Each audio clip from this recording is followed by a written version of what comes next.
Eh bien salut tout le monde, c'est Flo, j'espère que vous avez la forme. Alors aujourd'hui on va tester une souris gamer pas chère, donc on va voir si j'ai entre les mains la souris gamer la moins chère du marché et qui reste efficace. Donc une souris, elle est verte, donc on va voir pourquoi elle est verte tout à l'heure. Allez, c'est parti!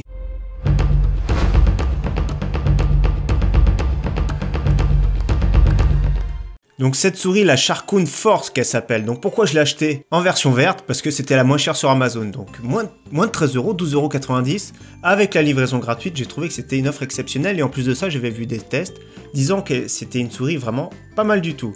Donc justement, je l'ai testée pendant plusieurs heures et on va voir vraiment si ça vaut le coup. Donc déjà, cette souris, on va faire le tour du propriétaire. Je commence à chaque fois, on fait le tour.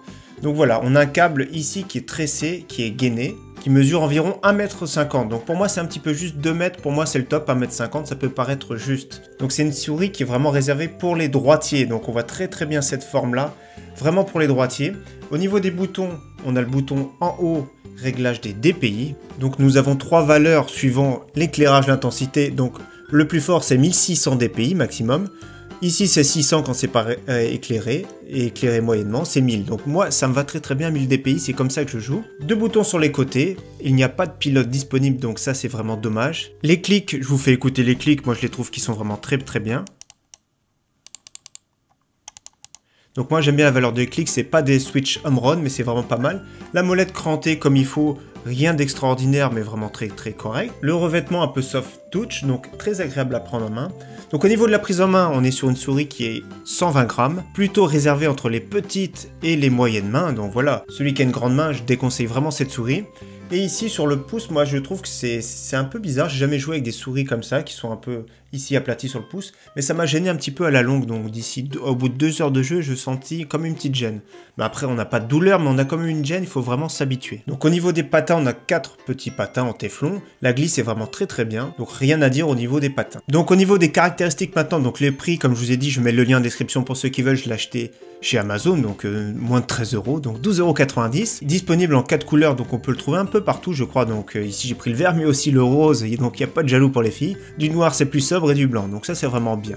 Donc sur le site du constructeur on se rend compte quand même déjà qu'il n'y a pas de pilote, bien sûr, c'est du 125 Hz le câble USB, donc c'est une connexion qui est vraiment faible de nos jours, sachant que maintenant on arrive à trouver des souris 500 voire 1000 Hz de connectique. C'est un capteur optique, donc ça c'est très bien pour du FPS par exemple, donc le Pixar 3509, donc c'est vraiment correct, franchement, c'est pas exceptionnel, mais c'est vraiment très correct. On a une distance de décollage de 5 mm, donc c'est quand on va décoller du tapis que le capteur ne va plus détecter, donc 5 mm. Il y en a qui aiment que ce soit vraiment très près, parce qu'ils replacent régulièrement leur souris. Moi, ça me dérange pas, je trouve que 5 mm, c'est pas trop mal. Le poids de 120 grammes, donc ça, c'est une souris qui est plutôt dans la moyenne. Et la souris est compatible directement quand on connecte sur USB par Windows 7, Windows 8 et Windows 10. Donc maintenant, je vais vous parler de cette souris en jeu, quel ressenti j'ai eu. Donc à part la prise en main, voilà la petite gêne sur le pouce, on a l'impression que le capteur lisse un petit peu la trajectoire. Je me suis rendu compte au niveau bureautique.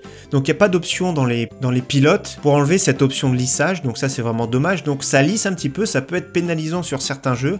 Moi j'ai fait des parties correctes honnêtement. Et franchement, honnêtement, pour le prix, j'ai trouvé que c'était une souris qui était vraiment géniale. C'est un capteur qui est vraiment correct, donc de la marque Pixar. Déjà, c'est un capteur qui est pas no-name, c'est un capteur qui est vraiment efficace pour une souris moyenne gamme. Donc franchement, la souris 13 €, c'est une souris qui est vraiment exceptionnelle. Pour moi, c'est la souris d'entrée de gamme la moins chère possible. C'est une souris gamer qui est vraiment efficace. C'est sûr, pour un joueur hardcore gamer, ce sera pas à conseiller. D'ailleurs, on va regarder, je vous fais voir la boîte. Il y a marqué dessus, souris de jeu professionnel à 6 boutons. Donc professionnel, j'en doute que les professionnels kiffent ce genre de souris, mais par contre pour un joueur amateur c'est vraiment très bien, celui qui veut pas se ruiner, celui qui veut débuter. Pour 13 € on a vraiment une souris qui est gamer en plus de ça avec la livraison, donc c'est vraiment cool. Donc bilan super positif pour cette souris, j'espère d'avoir découvert la souris gamer la moins chère possible. Donc voilà, j'espère que ce test vous aura plu. Pour moi c'est une excellente souris que je conseille vraiment, surtout pour le prix. Alors je la conseille vraiment aux joueurs amateurs ou aux joueurs fauchés on va dire. En tout cas merci à tous, à très bientôt, ciao bye.